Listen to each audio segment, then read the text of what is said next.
advantage of, because this is about the market effect of these amazing exponentially growing technologies of the cloud, of mobility, of big data analytics, and what's known as the Internet of Things. And these major technologies are so large and growing so fast that they're shifting the power in the marketplace. And I'm focused as a marketing person on the marketing impact as power shifts from large incumbent companies that have dominated industries for decades. Suddenly, customers are getting empowered, and they're paying more attention to the opinions of other customers. And this is what's driving the rapid acceleration of growth of new entrepreneurial companies that are offering better products, better services, often at disruptive prices, and customers are telling each other about it. And it's creating incredible multi-billion-dollar wealth for people who do this successfully.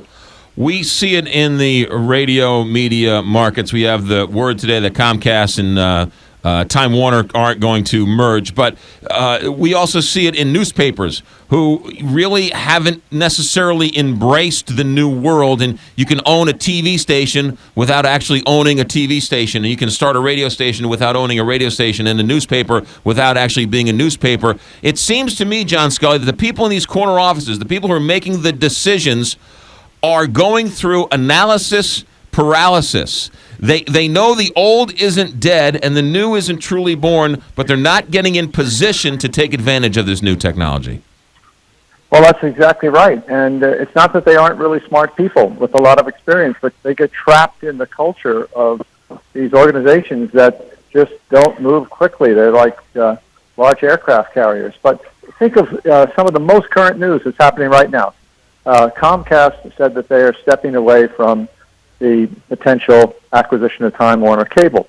Well, the reason why that's significant in the context of what I'm talking about is that we are starting to see the early cracks in the cable TV industry that people are starting to say, hey, I don't need all of those bundled services and paying, sometimes as much as a couple $100 a month. I want to get them unbundled. And if you look at the millennials, they are saying, I don't even need cable TV at all. I can get a lot of these services on the Internet. And then you see HBO Go, which says we'll start selling what we license to the cable operators for cable TV. We'll do that just over broadband Internet. And so all of a sudden, you see another industry poised for disruption, just as we saw the newspaper industry disrupted dramatically over the last 5 or 6 years. So if you're sitting there in terms and being a CEO of a cable company, what do you do? I mean, I know what I would do is I would unbundle my services and start offering things a la carte, right? I mean, I only watch 6 channels on my cable, yet, as you say, I'm paying $200 a month. Why not take advantage of it? But it seems like they're all hunkering down, trying to sort of white-knuckle their current business model. I think you're absolutely correct in the way you see it. The whole thesis of my book, Moonshot, is it's about customer power. And if you think about what we're discussing right now in the context of what's the big customer problem to solve, and how do you solve it in a novel way? Well, the big customer problem in this particular instance is customers don't like the quality of service they get from most cable operators, and they often don't have more than one to choose from, and they're paying an outrageous price for all these bundled services, most of which they don't want. So, solve the problem in a different way. And the different way we're starting to see is opening up for people to sell many of the same content on an a la carte basis over the Internet. And I expect over the next few years, we're going to start to see some major success stories, billion-dollar success stories doing exactly that. It's all about starting with a customer problem, giving the customer a better alternative, and putting together a disruptive business. John Sculley, our guest, former CEO of Pepsi and Apple, mentor, entrepreneur. His latest book is called Moonshot: Game-Changing Strategies to Build Billion-Dollar Businesses. John, you know something about Apple, and you know something about the iPhone, and about how disruptive that piece of hardware is in our pocket. You look at what it can do now. It's a calculator. It's a flashlight. It's a microphone. It's a camcorder. It's a radio station. It's a stereo. It's all of those things that we can now fit in our pocket. Because it's so disruptive, have we not necessarily, the people who make calculators and flashlights and camcorders and stereos and microphones, those things aren't being made. And so I find it, even though the economy is not exploding, I find it extraordinary that all these jobs are going away, and yet we're somehow plugging along here. Well, you're right. I mean, old ways of doing things are getting disrupted, and people are coming up with better ways to do something with an app, which was formerly done by an actual product. And that's not going to slow down. That's going to continue because we're still in the early days of this reinvention of the types of products and services that we use. For instance, right now, it's all about mobile video. And video is not only about content, it's also about the video ads that are being offered by companies like Facebook and others. And so I think that anyone who thinks that, well, this is something that's happened, somehow I missed it, actually they haven't missed anything at all. It's still in the very, very early days of transformation.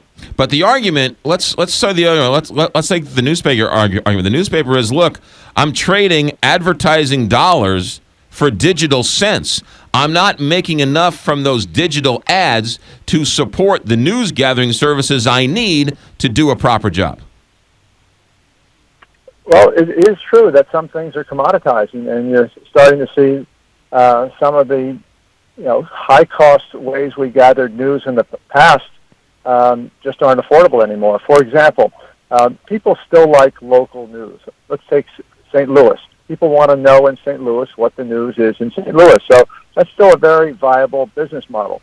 But it's much harder to justify a business model of high cost of news gathering of news all around the world and then expect you can get that expense paid back. And so you see a lot of the news services are consolidating and not making that investment anymore. They're trying to share the cost of it. And in most cases, news is not profitable on a world news basis or even a national news basis. I would love to see just in terms of this conversation, I'd love to see more people charge for things on the internet. If you want it, you're going to have to pay for it because everything, it costs money to do everything, and giving it away for free is a bad model. Well, then you'll be happy to know that the trend towards subscription services of content is increasing, and that's driven by a couple of factors. First of all, the quality of the way you can receive content is getting better and better. It was very difficult to get video over a mobile device even a year or two ago, and that's getting better. So as people see a higher quality experience, that encourages people to make investments in higher quality content. And if they're going to do that, then they have to get people to start to pay for subscriptions, and that's happening too. So these things are taking a little bit of time, but it's definitely moving in that direction. John Sculley, the book is called Moonshot. What else are you doing these days? Well, I'm involved in founding a number of companies. I'm a founder of a big data analytics company, one of the hottest fields. We now have 700 people in the company. We're headquartered in New York. We're over $200 million in revenue and growing extremely fast. I'm very much involved in telehealth, another company, MD Live. It's also growing really fast. So I'm in some really disruptive businesses as a founder, and my job is not running these companies anymore. It's being what's called in the industry the rainmaker, putting together strategic partnerships, recruiting in talent, bringing in capital, working on mergers and acquisition deals to build these companies larger. So I'm having a lot of fun, and I'm doing it all over the world. We launched a budget mobile smartphone for the emerging markets, and it's turning out to be an extraordinarily big industry.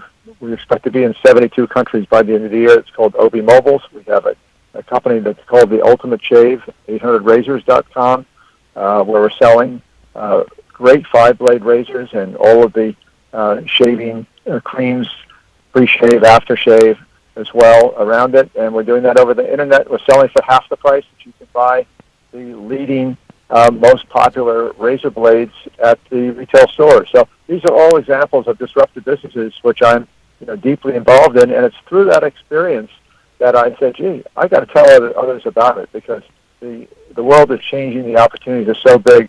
I just think that the future of our economy in the U.S. is about getting more and more people to appreciate the opportunities and look at the role models of what's possible, and that's what my book, Moonshot. The book is called Moonshot, Game-Changing Strategies to Build Billion-Dollar Businesses. John Sculley, former CEO of Pepsi and Apple. The book is Moonshot. John, thanks for checking in. Good luck down the road. Great. It's available on Amazon, audiobook, ebook, any way you want it, hard copy. So I hope people reach out and take a look. And in terms of a disruptive nature, it's hard to find an actual bookstore because you can get it all online. That's right. Most people don't go to bookstores anymore. They go online. All right, they go online. You got it. John, thanks. Thanks for checking in. Sure thing. John Sculley. The book is called Moonshot. Really interesting stuff. 9:20.